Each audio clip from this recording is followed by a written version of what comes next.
YouTube চ্যানেলে রাহিল জারে থেকে আরেকটি নতুন ভিডিও নিয়ে আপনাদের মাঝে। আমার এই নতুন ভিডিওটি দেখার জন্য আমি সবাইকে আরেকবার আমন্ত্রণ জানাই। আমার এই নতুন ভিডিওটি যারা যেখান থেকে দেখছেন, দূরে কাছে দেশ ও দেশের বাহিরে, আশা করি অনেক বেশি ভালো সুস্থ আছেন। আল্লাহ পাকের অশেষ রহমতে আলহামদুলিল্লাহ আমরা সবাই ভালোই আছি। তো আজকে কিন্তু ভিডিওটা শুরু করলাম সকালবেলা থেকে। তো সকালে নাস্তা দিয়েই কিন্তু ভিডিওটা শুরু করেছি। তো রাহিনের আব্বু কিন্তু রাহিনকে আনতে স্কুলে গিয়েছিল। তো স্কুল থেকে আসার সময় কিন্তু কিছু এই যে টুকিটাকি বাজার নিয়ে আসছে। সংসারের জন্য আপনি যতই টাকা খরচ করবেন ততই কিন্তু খরচ হবে। সংসারে একটি খরচ কমলেও অন্যদিকে কিন্তু আবার খরচ বেড়ে যায়। ফলে যা রোজগার হয় তা থেকে কিন্তু আমাদের কিছুই সঞ্চয় করা হয় না। খরচ কমানোর জন্য কিন্তু আমাদেরকে একটু বুদ্ধি করে পরিকল্পনা করেই চলতে হয়। দৈনন্দিন জীবনে আমাদের চাহিদা কিন্তু দিন দিনই বেড়ে যায়, তাই সংসার চালাতে কিন্তু আমাদের অনেকই হিমশিম খেতে হচ্ছে। মধ্যবিত্তদের আয়ের তুলনায় কিন্তু ব্যয়টা অনেক বেশি। তবে আমরা একটু চেষ্টা করলেই পারি প্রতি মাসের খরচ কমিয়ে আনতে। তেমনি আবার পারি সেই টাকা কিছুটা আমাদের ভবিষ্যতের জন্য সঞ্চয় করতে।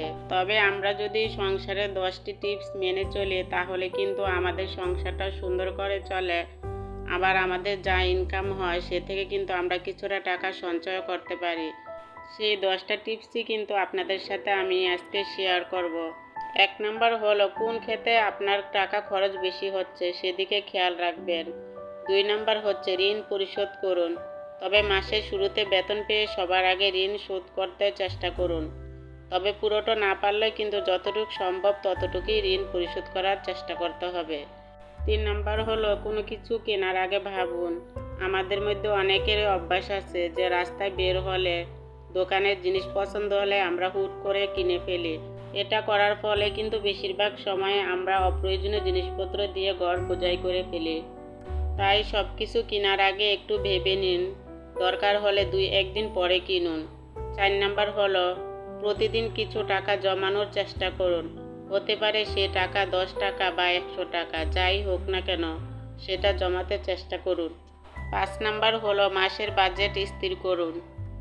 চেষ্টা করবেন সেই টাকার মধ্যে খরচ করার। 6 নাম্বার হলো ব্র্যান্ডের জিনিস কেনা ত্যাগ করুন। সবসময় পরার জন্য ব্র্যান্ডের জিনিস দাম দিয়ে কেনার কোনো দরকার নেই। তবে আপনি কিনতে পারেন, হালকা পাতলা কিনে রেখে দিতে পারেন। তো ওগুলো কিন্তু আবার দেখা যায় অনুষ্ঠানে বা দাওয়াতে আপনি পরে যেতে পারবেন। আর 7 নাম্বার হলো বিদ্যুৎ খরচ কমানোর চেষ্টা করবেন। অযথা অনেকেই দেখা যায় যে দিনের বেলাও লাইট বা ফ্যান অযথা ছেড়ে রেখে দেয়। অযথা ফ্যান লাইট না চালিয়ে আমরা প্রয়োজনের সময় চালাবো, তাহলে কিন্তু আমাদের বিদ্যুৎ বিলটাও একটু কম ওঠে। তো সেখান থেকেও কিন্তু কিছুটা টাকা সাশ্রয় হয়। 8 নাম্বার হলো অনেকেই আছে যে তারা নামি দামি রেস্টুরেন্টে যেয়ে খাওয়া দাওয়া করে। তো নামি দামি রেস্টুরেন্টের খাওয়া দাওয়া কিন্তু বন্ধ করতে হবে। আবার ওই নামি দামি রেস্টুরেন্টগুলোতে কিন্তু অনেক সময় বছরে বা মাসে বিশেষ ছাড় দেয়। তো তখন যদি আমরা পরিবার পরিজন নিয়ে সেখানে গিয়ে অল্প টাকার ভিতরেই কিন্তু আমরা ভালো ভালো খাবার খেতে পারবো। 9 নাম্বার হলো ছাড়ের সময় পণ্য কিনা। তো অনেক সময় দেখা যায় অনলাইনে বা ফেসবুকে ছাড় দেয়। তো তখন যদি আমাদের পণ্যগুলি আমরা কিনে ফেলি তাহলে কিন্তু আমাদের অনেকগুলোই টাকা সেভ হয়। 10 নাম্বার হলো যে অফিসে যাওয়ার সময় অনেক পুরুষ দেখা যায় রিক্সা করে যায়। তো তারা যদি একটু হেঁটে যায় তাহলে কিন্তু রিক্সা ভাড়াটাও বেঁচে যায়, আবার এদিকে হাঁটাও কিন্তু হয়ে যায়। তবে হাঁটা কিন্তু স্বাস্থ্যের জন্য অনেক ভালো। তো সকালবেলা হাঁটাটা কিন্তু আসলে খুবই উপকারী। তো আমরা যদি এভাবে আমাদের টিপসগুলো ফলো করে সংসার চালাই তাহলে কিন্তু আমাদের অনেকগুলোই টাকা বেঁচে যায়। আর অল্প ইনকাম দিয়েও কিন্তু আমরা আমাদের সংসারটাকে সুন্দর করে চালাতে পারি। তো ওই সংসারের অল্প ইনকাম থেকেও কিন্তু আমাদের কিছুটা টাকা আমরা সেভ করতে পারি। যাই হোক, আমার এই টিপসগুলো আপনাদের কেমন লাগছে অবশ্যই কিন্তু কমেন্ট করে জানাবেন। তো এখন আমি একটু ভিডিওর সম্বন্ধে কথা বলি। তো আজকে আমি কিন্তু সকালবেলা দেখেছেন আপনারা যে আমি একটু ডাইনিং টেবিলটাকে পরিষ্কার করে নিয়েছিলাম। আর ডাইনিং টেবিলের চেয়ারের কভারগুলো কিন্তু আজকে আমি একটু ওয়াশিং মেশিনে দিয়ে ধুয়ে নিয়েছি। তো অনেক দিন হয়েছে কিন্তু এই চেয়ারের কভারগুলো আমি লাগিয়েছিলাম। তো এ পর্যন্ত কিন্তু আর ধোয়া হয় নাই। তো অনেক বেশি ময়লা হওয়ার কারণে কিন্তু আমি আজকে ডাইনিং টেবিলের কভারগুলোকে একটু ধুয়ে দিলাম। তবে সকাল থেকে দুপুর পর্যন্ত কিন্তু আমি অনেক কাজকর্মই করে নিয়েছি। তো সেগুলো কিন্তু আর আপনাদের সাথে শেয়ার করতে পারি নাই, তাহলে কিন্তু ভিডিওটা অনেক বেশি লম্বা হয়ে যায়। তো আমার এমনিতে আবার ভিডিও করতে তেমন ভালো লাগে না। আবার ভিডিওতে ভয়েসও দিতে মন চায় না, সেই কারণে কিন্তু আজকের ভিডিওটা একদমই ছোট করেছি। তো এখানে দেখছেন যে লাউ শাকগুলো ভাজি করে তারপরে কিন্তু এখানে আমি ছোট মাছ রান্না করে নিব। তো ছোট মাছ রান্না করার জন্য কিন্তু আমি এখানে সব মশলা একসাথে কষিয়ে নিয়েছি।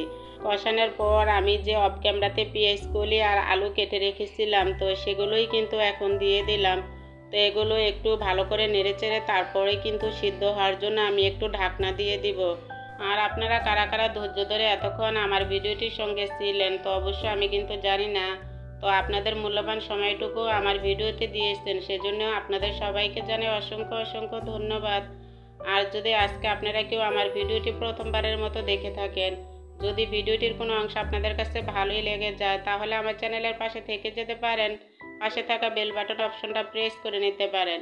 এতে করে কিন্তু আমি ভিডিও ছাড়া মাত্র আপনাদের কাছে পৌঁছে যাবে, আপনারা আপনাদের সময় সুযোগ করে আমার ভিডিওটি দেখে নিতে পারবেন।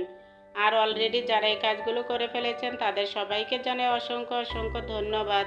যাই হোক, তরকারি কিন্তু কষানো হয়ে গেছে। তো কষানোর পর কিন্তু এখানে আমি কয়েক পিস টমেটো ফালি দিয়ে দিলাম।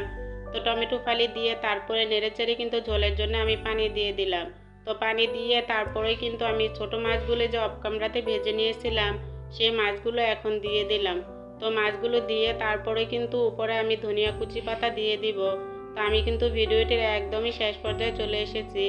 আজকের মতন কিন্তু এখান থেকেই বিদায় নিতে হবে। তো পরবর্তী আরেকটি নতুন ভিডিওর আমন্ত্রণ জানিয়ে রাখলাম। আর সেই পর্যন্ত আপনারা অনেক বেশি ভালো থাকবেন।